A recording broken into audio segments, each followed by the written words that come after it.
This is me in a country that every Western travel advisory has marked bright red. A place the world warns you not to visit because of terrorism. For years, most people only heard one version of Burkina Faso, a small West African country taken over by insurgency, too dangerous to visit, and constantly unstable. That is the image Western media repeated until it became the only story the world knew. But almost no one ever asked why the country was being described this way, or who benefited from that narrative. Because while the world was being fed headlines of chaos, something far more interesting was happening inside Burkina Faso itself. A young leader rose to power. Foreign soldiers were asked to leave. Mining contracts were rewritten. Communities began defending and rebuilding their own villages. And a nation once dismissed as weak started standing on its own feet with a confidence Africa hasn't seen in decades. This transformation wasn't expected and definitely not welcomed by old powers. That's when the insurgent label suddenly intensified. But what is the real Burkina Faso? Let's find out.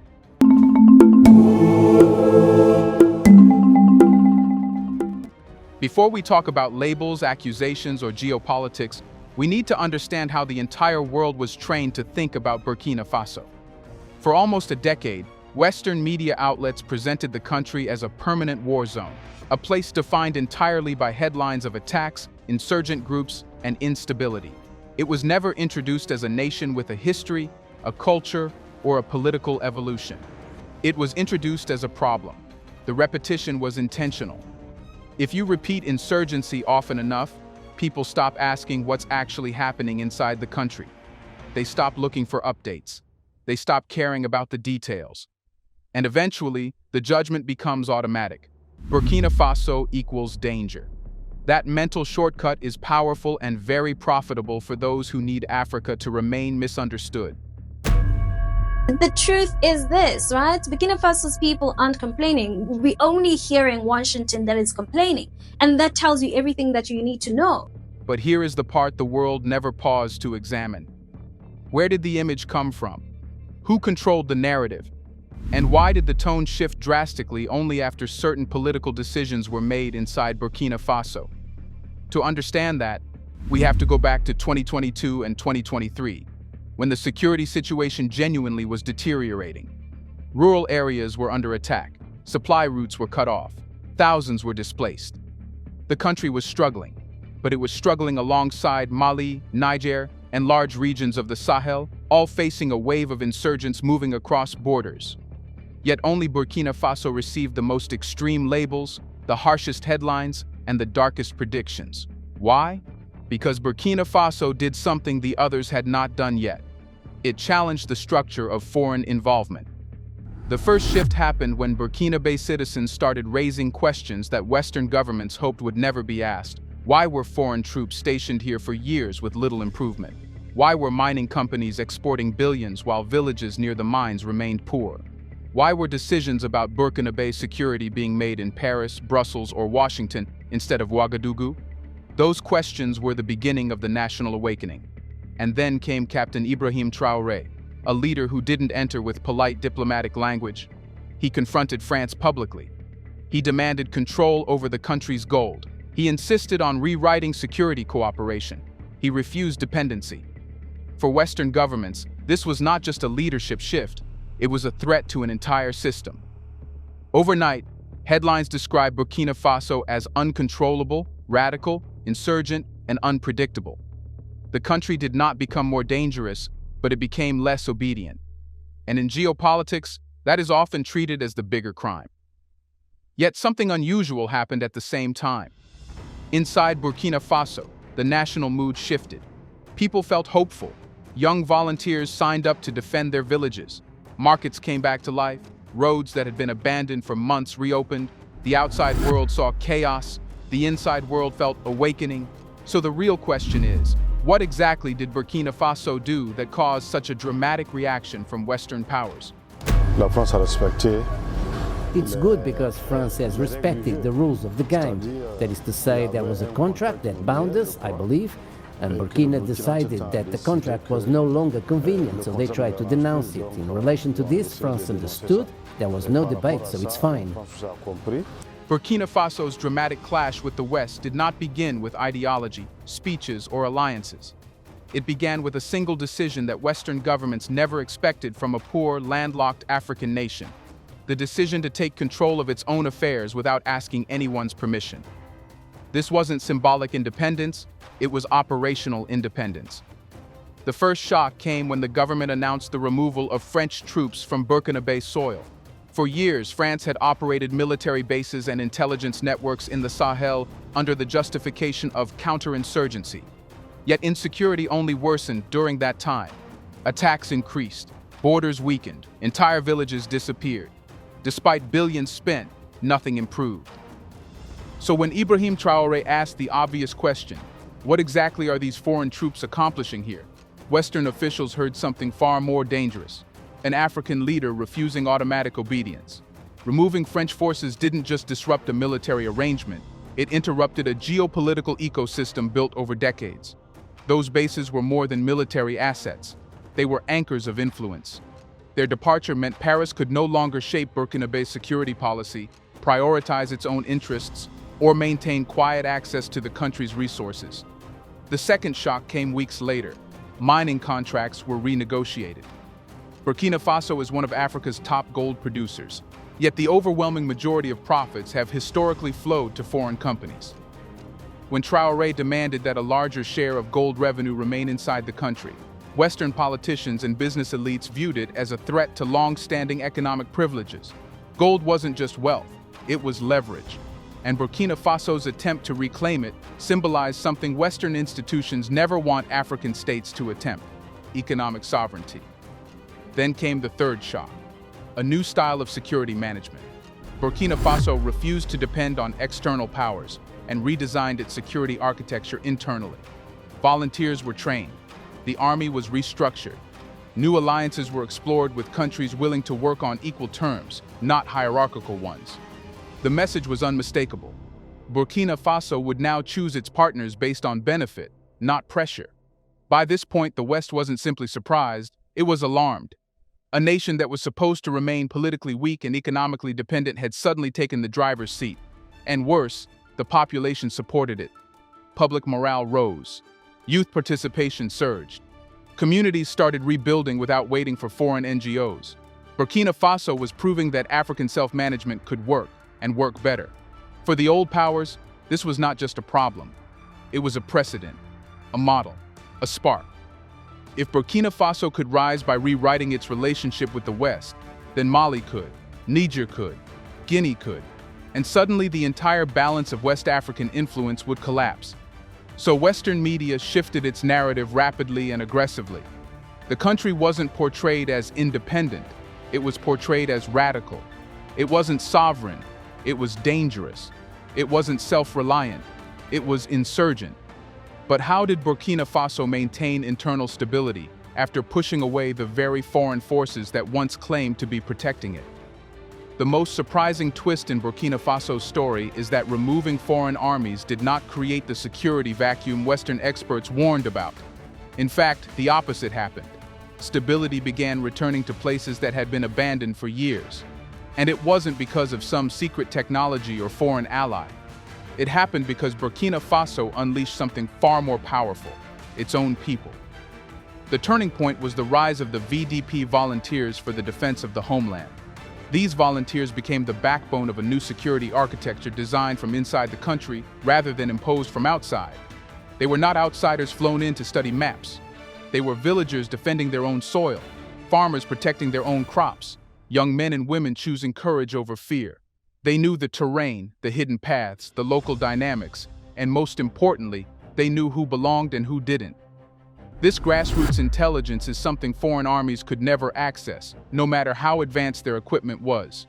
You cannot replace a community's instinct with drones or satellite images. To the Burkina Faso people, the VDP were guardians. To Western media, they were suddenly militias. But the label was strategic, not factual. Because if the world accepted the VDP as a successful defense model, other African countries might build the same thing, and foreign militaries would lose their justification to stay. Burkina Faso under MPSR2 is therefore engaged in a relentless fight against terrorism. From the moment he came to power in September 2022, Captain Ibrahim Traoré resolutely committed himself, notably through deep reforms within the armed forces, as well as a vast program to equip and strengthen the ranks. But the volunteers alone weren't the whole story. The National Army also transformed. Officers were replaced. Corruption was confronted. Logistics were reorganized. Morale, which had been crushed under years of ineffective foreign-led operations, surged. Soldiers began fighting not as a force serving outside agendas, but as a force serving their own nation. The partnership between the army and the VDP created a layered defense system that foreign powers never managed to achieve. Foreign troops ran operations. Burkina-based citizens built ownership. Ownership is more powerful than occupation, and with ownership came results. Roads once considered too dangerous reopened. Transport routes began functioning again. Markets revived. Villages restored local governance. And for the first time in years, people felt that security was theirs, not something outsourced to distant generals in Paris or Brussels. Western governments watched this with growing unease. If Burkina Faso could secure itself, it proved foreign forces didn't leave because they had finished the mission. They left because they were no longer welcome and because their presence wasn't helping. This exposed a truth Western institutions never wanted on record. Maybe insecurity persisted not because Africans couldn't solve it, but because foreign involvement complicated it.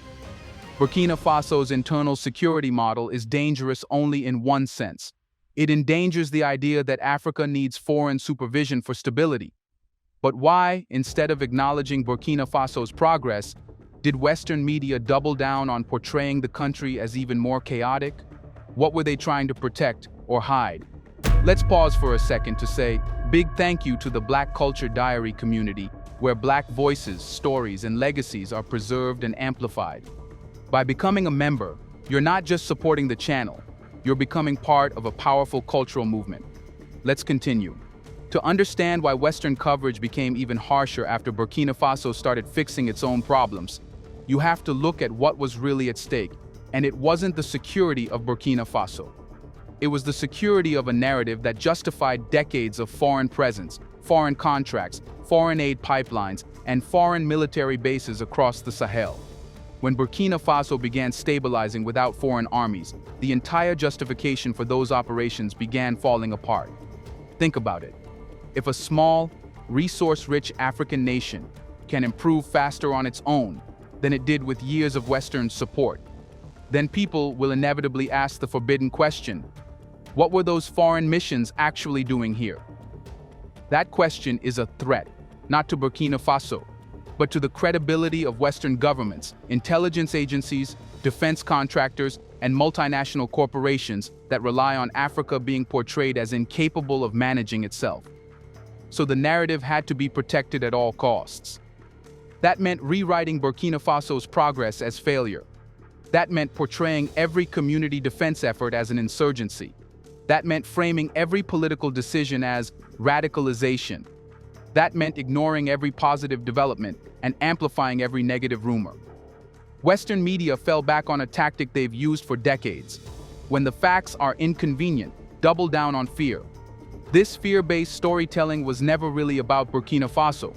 It was about protecting the three pillars of Western influence. 1. Military legitimacy. If Burkina Faso succeeds without foreign troops, then the logic for maintaining foreign bases across West Africa collapses. Those bases aren't only military assets, they're political leverage points. 2. Economic access. Gold, manganese, zinc, phosphate. Burkina Faso isn't just a small country, it's a resource hub. If the state controls those resources, Western companies lose preferential access. 3. Intellectual dominance. For decades, Western think tanks shaped how Africa was understood globally. If Burkina Faso proves that African solutions outperform international ones, those think tanks lose influence and funding. So instead of acknowledging reality, the media constructed a shield of noise. The worse they portrayed Burkina Faso, the less likely outsiders would investigate the truth for themselves. It was a narrative firewall. Keep the world scared and the world won't ask questions. But here's the twist. Inside Burkina Faso, public confidence was rising. Outside Burkina Faso, The portrayal was falling apart, and that contradiction exposes the real core of Western anxiety. If Burkina Faso's success becomes visible, it becomes teachable. And if it becomes teachable, it becomes repeatable. That's what they fear.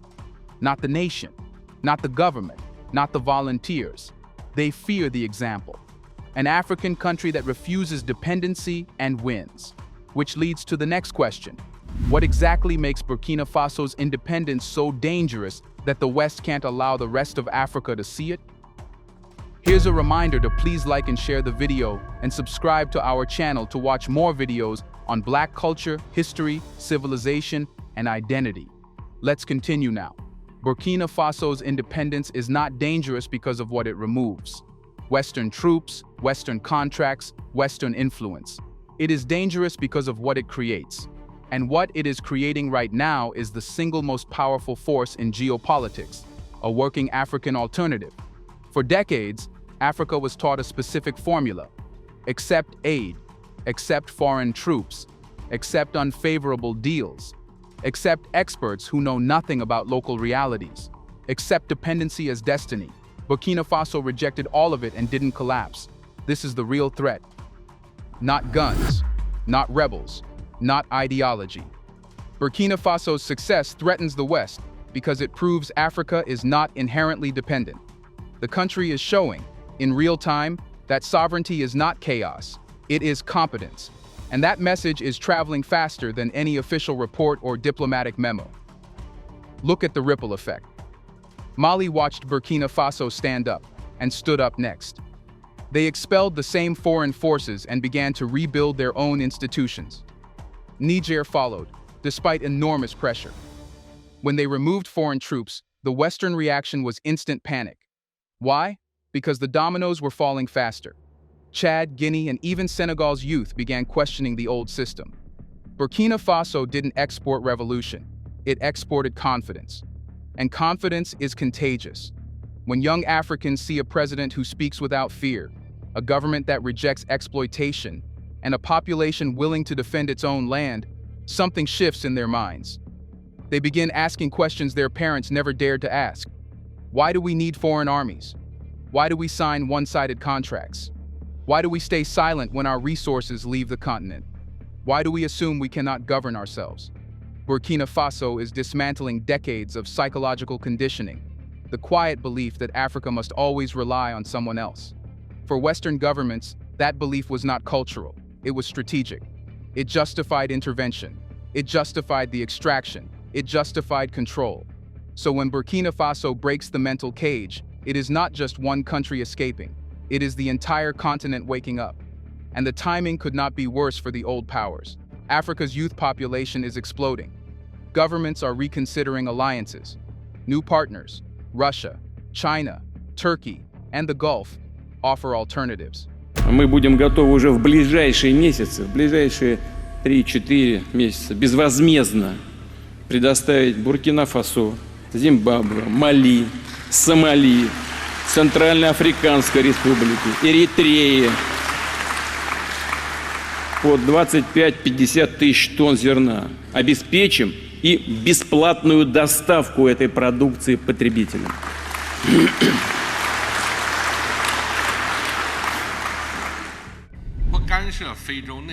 We don't interfere in the internal affairs of African countries, impose our will on the African countries, attach any political condition on the economic aid for Africa, nor do we seek selfish political gains in investment and financing cooperation with Africa. Ultimately, it is for the people of China and Africa to judge whether China-Africa cooperation is good or bad. No one can deny the remarkable achievements of our cooperation. Social media allows African voices to bypass Western filters entirely. In this environment, a story like Burkina Faso's spreads like wildfire. A story where an African leader refuses humiliation. An African army regains confidence. African citizens defend their own land. African wealth stays in Africa.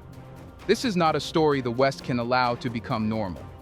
Because if it becomes normal, the economic map of Africa changes forever. Burkina Faso is not dangerous because it is unstable. It is dangerous because it is becoming a blueprint. And the blueprint asks a terrifying question. If Burkina Faso can rise without permission, what happens when the rest of Africa realizes it can too? When you step back and look at the full picture, you realize something remarkable. Burkina Faso didn't just change its political direction, it changed its identity. It stopped behaving like a country waiting for solutions to arrive from abroad and started acting like a country responsible for its own future. That psychological shift is the real revolution. And it is forcing Africa and the world to confront a truth that was buried for decades. Inside Burkina Faso today, you don't see a nation collapsing under the weight of its decisions. You see a nation reorganizing itself with a seriousness the outside world never expected. Volunteers waking up before sunrise. Soldiers are committed to protecting their people instead of pleasing foreign partners. Citizens cleaning streets, restoring schools, fortifying villages, and rebuilding rural life where governments once had no reach. The energy is raw, imperfect, and intense, but it is authentic. It is ownership. Ownership is the one thing foreign powers hoped Africa would never rediscover. And that's what makes Burkina Faso's transformation so dangerous to the old global order. Not the government, not the alliances, not the weapons. It's the idea that Africans can hold the steering wheel themselves. Make no mistake, the West is not terrified of Burkina Faso as a country. It is terrified of what Burkina Faso represents in the African imagination. A version of Africa where poverty is not destiny, where foreign armies are not guardians, where contracts are not signed under pressure, where leaders answer to their people, not Paris or Washington, where courage replaces dependency. That version of Africa has been kept invisible for a reason. Once people see it, they cannot unsee it. Once young Africans see a leader who speaks boldly, they demand the same at home. Once communities see that defense, development, and dignity can come from within, the illusion of foreign necessity collapses. And that collapse is expensive for the West, economically, politically, and strategically. This is why Burkina Faso must be branded, must be discredited, must be feared, must be isolated, because if the truth spreads, the entire architecture of Western influence, aid systems, military missions, resource extraction deals, and political leverage begins to crumble. That architecture was built on the belief that Africa needed saving. Burkina Faso broke that belief without firing a shot. And that is why the West cannot allow the world to see the real Burkina Faso, the hopeful one, the disciplined one, the rebuilding one, the sovereign one, the one that proves that African power is not a fantasy, it is a choice. Now the spotlight shifts back to the continent itself. Millions of Africans watching Burkina Faso are asking a new question, one that no foreign power can suppress. If one of the poorest countries in Africa can stand up and build its own destiny, what excuse do the rest of us have for staying on our knees? Let us know in the comments section. Would you like to visit Burkina Faso? Do you want to watch more videos like this one? If so, subscribe to our channel and press the bell icon next to it. We have decided to bring videos on something nobody talks about: the Black culture, civilization, history, and evidence about how glorious Blacks have been. Thanks for watching, and until the next video, stay tuned.